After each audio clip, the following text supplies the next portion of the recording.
Paul Manafort, President Donald Trump's imprisoned former campaign chairman, was released to home confinement for the rest of his sentence Wednesday amid concerns that he could contract the coronavirus in federal prison, his attorney Todd Blanche confirmed to NBC News. Manafort's release follows a request from his attorneys to the Federal Bureau of Prisons that he be allowed to leave prison because of underlying health concerns and the COVID-19 pandemic.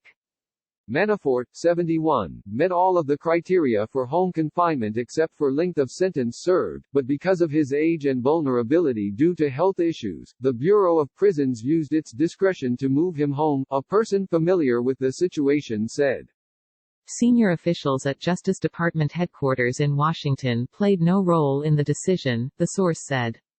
The Bureau of Prisons says there are no known cases of coronavirus at the Loretto prison in Pennsylvania. So far, about 2,500 inmates have been released to home confinement since Attorney General William Barr's March 26 memo instructing the Bureau of Prisons to prioritize home confinement because of the pandemic.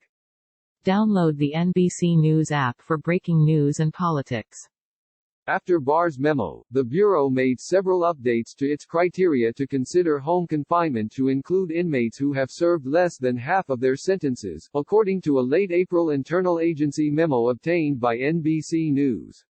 But the guidelines give priority to those who have served more time and are relatively close to completing their sentences.